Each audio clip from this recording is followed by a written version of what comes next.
नमस्कार दोस्तों। तो क्या चल रहा है आप सभी का? जैसा कि थंबनेल पे आप देख पाएंगे कि ये वीडियो किस चीज़ पे बेस्ड है, क्या चर्चा होने वाली है इसमें, ठीक है। तो सबसे पहले मैं ये क्लियर कर देना चाहता हूँ कि ये कोई मेरा पर्सनल वीडियो नहीं है, पर्सनली मैंने नहीं बनाया।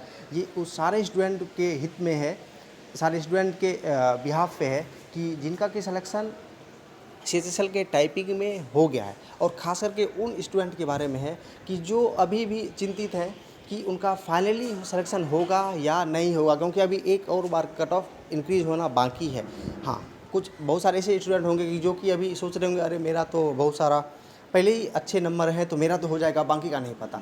लेकिन कई सारे ऐसे स्टूडेंट होंगे जिनका कि पॉइंट 2 पॉइंट 1 से छूट जाएगा, और अगर छूट जाएगा, चलो हर बार छूटता है, ये भी सत्य है, क्योंकि 17,000 स्टूडेंट का सिलेक्शन हुआ है तो सबका फाइनली नहीं हो सकता। लेकिन हाँ, इस वजह से अगर छूट जाए कि कोई स्टूडेंट जो पहले से ही कहीं सेलेक्ट है, या तो CHSL के इक्विवेलेंट या अच्छे पोस्ट पे, और वो बस इसलिए चला जाए कि अरे मैंने तो बहुत सारा एग्ज़ाम पास किया है, इस वजह से अपीयर हो जाए और सीट वेस्ट हो जाए और उसकी वजह से किसी स्टूडेंट का सिलेक्शन ना हो पाए, तो ये बहुत ही गलत है मेरे नज़रिए से, ठीक है। और आपको भी लगेगा कि हाँ ये नहीं होना चाहिए, तो इसीलिए ये वीडियो बनाने का मतलब है, ठीक है। तो आपकी ज़िम्मेदारी है कि इस वीडियो को आपको शेयर करना है, और कम से कम उतने कैंडिडेट तक पहुंचाना है। कितने? तो 17,000 जितने कैंडिडेट को क्वालिफाई हुए हैं, कम से कम इतने कैंडिडेट तक तो जाना ही चाहिए ये वीडियो, ठीक है।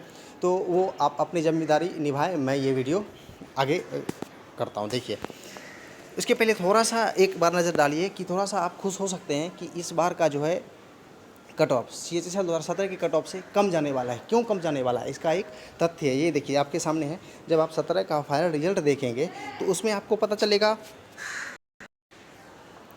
कि पिछली बार यहाँ देखिए लिखा हुआ है 33,966 candidates qualified to appear in the skill test and document verification. यानी पिछली बार दोनों सेम ही हुआ था, एक ही दिन या एक के बाद एक दिन, मतलब अगले दिन डॉक्यूमेंट वेरिफिकेशन हो गया था, पिछले दिन स्किल टेस्ट हो गया था। तो 33,966 कैंडिडेट्स थे। लेकिन जब डॉक्यूमेंट वेरिफिकेशन कंप्लीट हो गया तो वहीं से डाटा आया कि उसमें से 21,000 ही कैंडिडेट अपीयर हुए थे। ये देखिए, इसका मतलब है कि पिछली बार का जो रिजल्ट 2017 का तैयार हुआ था वो हुआ था आउट ऑफ 21,103 कैंडिडेट में से तैयार हुआ। इसलिए जितना भी कट ऑफ बढ़ा इसी के लिए बढ़ा, ठीक है। वैकेंसी लगभग सेम होती है, कुछ 100 का डिफरेंस होता है, ठीक है। तो इतने, लेकिन इस बार का थोड़ा सा अलग है। इस बार का आप देख पाएंगे कि अभी स्किल टेस्ट में 17,700 कुछ कैंडिडेट्स क्वालिफाई हुए हैं टाइपिंग में, ठीक है। अब क्या है कि अभी डॉक्यूमेंट वेरिफिकेशन बाकी है, तो उसमें क्या होगा, उसमें 100% तो कहीं नहीं होता, इसमें एब्सेंट भी होंगे, तो 17,000 में से माइनस हो जाएगा, और जो बचेंगे वहाँ से तैयार होगा आपका कट ऑफ उतने स्टूडेंट में से। अब आप ये सोचिए कि अगर इस बार का एब्सेंट परसेंट जो है वो अगर ज़्यादा हो गया, मतलब कुछ ज़्यादा ही कैंडिडेट एब्सेंट हुए, तो क्या होगा, फाइनली कम कैंडिडेट बचेंगे, और कम कैंडिडेट में से रिजल्ट जब तैयार होगा तो कट ऑफ पे कम असर पड़ेगा, वो कम कट ऑफ इंक्रीज़ होगा। तो इसी के लिए ये वीडियो है। तो आगे देखिए, सबसे पहले ये देखते हैं कि भाई रीज़न क्या है। रीज़न एब्सेंट ज़्यादा होने का, देखिए 2018 CHSL जब से आया था और 19 में इसका फर्स्ट एग्ज़ाम हुआ है, ठीक है। तब से अब तक में 3 साल का समय हो चुका चला है, तब से अब तक में कई सारे एग्ज़ाम्स का फाइनल रिजल्ट भी आ चुका है और ज्वाइन भी वो कर चुके हैं, ठीक है। तो कौन कौन से ऐसे एग्ज़ाम है, देखिए CGL 2017 जिसका कि ज्वाइनिंग बाद में 19 में हुआ था। फिर देखिए ALP, रेलवे ALP आपको याद होगा, उसकी भी ज्वाइनिंग। फिर है रेलवे JEE। फिर है CHSL 2017, इसकी भी ज्वाइनिंग बाद में हुई है। फिर है CPO 2018 है, इसका भी फाइनल रिजल्ट। फिर देखिए स्टेनो, इसका भी फाइनल रिजल्ट है। फिर SSC JEE, इसका भी फाइनल रिजल्ट है। फिर CGL 2018, अभी हाल ही में सबसे बड़ी वैकेंसी 11,000 के लगभग थी, इसका भी हो चुका है। और इसमें तो MEA का ज्वाइनिंग भी स्टार्ट हो गया है, ठीक है, लगभग अभी जून एंड में हो जाएगा। लेकिन अब क्या है कि 1-2 महीने में बाकी सारे पोस्ट का भी हो जाएगा। तो इसमें मैंने इसलिए ये सारे एग्ज़ाम को लिया कि जो कि CHSL के इक्विवेलेंट है या इसे हायर रैंक के, ठीक है। तो इन सारे एग्ज़ाम को जो भी स्टूडेंट क्लियर कर चुके हैं, अगर वो जाएंगे CHSL 2018 की DB में, तो मेरे हिसाब से गलत है। हाँ, कुछ कैंडिडेट को आप कुछ छोड़ दें कि अगर वो चाहें कि भाई मेरा होम पोस्टिंग मिल जाएगा, ये बहुत ही माइनर ऐसे कैंडिडेट्स होते हैं। लेकिन लगभग जितने भी कैंडिडेट्स हैं, अगर इसमें से कोई भी गया तो ये बहुत ही गलत है और नाइंसाफ़ी होगी सीधा सीधा किसके लिए, कि CHSL 2018 वालों के लिए। क्योंकि आप भी एसएससी के थ्रू अगर सिलेक्शन हुआ है, चाहे किसी भी कंपटीशन के थ्रू हुआ है, तो आप उस रास्ते से गुजर चुके हैं कि भाई कितना वेट करना पड़ता है, कितनी टेंशन होती है, कितना प्रेशर होता है। और आपकी वजह से अगर किसी का सीट चला जाता है, बाकी क्या होगा कि आप डीवी के लिए अपीयर हो जाएंगे, ज्वाइन भी नहीं करेंगे, दूसरे स्टूडेंट का सिलेक्शन नहीं होगा, वैकेंसी खाली रह जाएगी और वही वैकेंसी बाद में फिर ऐड करके फिर बाद में दे दिया जाएगा 2020-21 जो भी है, ऐसे करके। तो ये नहीं होना चाहिए मेरे हिसाब से। लेकिन हाँ, वहीं अगर हम ऐसे बात करें कि अगर हम बात करते हैं एमटीएस की, जिसका कि अभी ज्वाइनिंग प्रोसेस वगैरह चल रहा है, इसमें क्या है कि इसकी बड़ी पिटाई हुई। क्यों हुई? क्योंकि एसएससी का रियल डिक्लेयर करने का तरीका ही गलत है। उसको डिक्रीजिंग ऑर्डर में रियल देना चाहिए कि पहले सीजीएल सीपीओ का रियल डिक्लेयर करो, फिर जो 12th बेसिस पे है उसका रिजल्ट डिक्लेयर करो, फिर 10th का करो। लेकिन इसमें क्या हुआ कि एमटीएस में 2018 सीजीएल वाले जो कैंडिडेट्स थे उसका फाइनल रिजल्ट नहीं आया था, तो वो सस्पिशन में थे। तो कोई भी कैंडिडेट हो वो ये ज़रूर चाहेगा कि उसको एक सेफ़ जोन मिले, ठीक है, सेफ़ जोन। तो वही मैंने यहाँ देखिए लिख रखा है कि अगर कोई भी मुश्किल परिस्थिति वगैरह होती है तो उसमें सबसे पहले चाहिए कि खुद सबसे पहले आप संभल जाएँ, ठीक है, तभी आप दूसरे की मदद कर पाएंगे। अगर आप खुद ही नहीं समझ ले, खुद ही नहीं बच पाएंगे, तो आप क्या दूसरे की मदद करेंगे?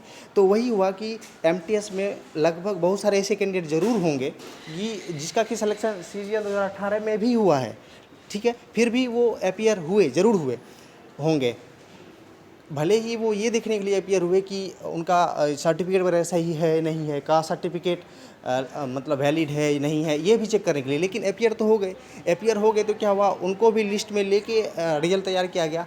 अब क्या होगा, आपको क्या लगता है कि सीजीएल की ज्वाइनिंग जब होगी और एमटीएस की ज्वाइनिंग होगी तो एक भी ऐसा कैंडिडेट होगा जो एमटीएस की जॉब करेगा और सीजीएल की छोड़ देगा? नहीं, सारे एमटीएस को छोड़ने वाले हैं, तो बहुत सारे सीट उसमें वेस्ट हो जाएंगे। लेकिन इसमें मैं सहमत भी हूँ कि उसको ज़रूर जाना भी चाहिए था, क्योंकि पता नहीं था कि कट ऑफ कितना इंक्रीज होगा, कितना इफेक्ट पड़ेगा। तो चलिए वो मान्य है, वो ठीक है। लेकिन अब अगर वही सीजीएल वाले कैंडिडेट सीएचएसएल 2018 में अपीयर हो जाते हैं तो ये सरासर नाइंसाफ़ी हो जाएगी। क्योंकि अगर उनको अच्छी पोस्ट मिल गई है, चाहे मैं ये नहीं कह रहा कि सीजीएल वालों के लिए, कोई भी, मैंने यहाँ स्टेट गवर्नमेंट का एग्ज़ाम बहुत सारा नहीं लिया, टीचिंग की जॉब आई उसमें भी लगे होंगे बहुत सारे कैंडिडेट।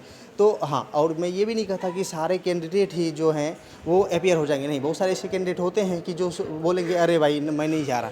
लेकिन मैं ये चाहता हूँ कि कोई सिंगल कैंडिडेट भी ऐसा हो जो अपीयर हो जाए, जो पहले ही सेलेक्टेड है। क्योंकि कई सारे स्टूडेंट में क्रेज होता है कि वो स्क्रीनशॉट रखेंगे कि ये देखो मेरा यहाँ भी फाइनल लिस्ट में नाम था, वहाँ भी फाइनल लिस्ट में नाम था। तो भाई ये किसी काम का नहीं है, आप बात को समझें। और आपसे बेहतर कौन समझ सकता है कि आप भी इसी रास्ते से गुजरे हैं, ठीक है। तो इसीलिए ये वीडियो बनाने का यही एक था मेरा कि, और इसलिए मैंने जल्दी भी बनाया, ठीक है। तो आपकी एक ये भी जिम्मेदारी है कि आप जो जिस भी टीचर को फॉलो करते हैं, ठीक है, बड़े बड़े टीचर्स हैं, उसको बहुत सारे स्टूडेंट उसको फॉलो करते हैं, उनसे भी आप इस चीज़ कर सकते हैं कि वो भी सामने आके एक बार सिर्फ बोल दें। क्योंकि कोई ज़बरदस्ती कहीं नहीं है, सिर्फ एक बार बोल देंगे तो जब टीचर बोलते हैं तो स्टूडेंट ज़रूर उसको फॉलो करते हैं, ठीक है, चाहे जिस टीचर को आप मानते होंगे, ठीक है। तो कोई ऐसा मुहिम हमें चलाना है कि कोई सिंगल कैंडिडेट ऐसा भी ना हो जिनका कि इक्विवेलेंट या हायर रैंक पे है और सीएचएसएल 2018 के डीबी में अपीयर हो गया। तो ये नाइंसाफ़ी होगी और इस बार ये हमें नहीं होने देना है, ठीक है। भले ही एसएससी अपना रिजल्ट देने का तरीका सुधारे ना सुधारे वो उसकी मर्ज़ी है, लेकिन अपने एंड तक हमें ये कोशिश करना है और हम करेंगे, ठीक है। तो मुझे लगता है कि जो मैंने ये वीडियो बनाया और इस वीडियो के माध्यम से अगर कोई सिंगल भी कैंडिडेट ऐसा हो जिसका मन बदल जाए तो ये वीडियो सार्थक है मेरे लिए।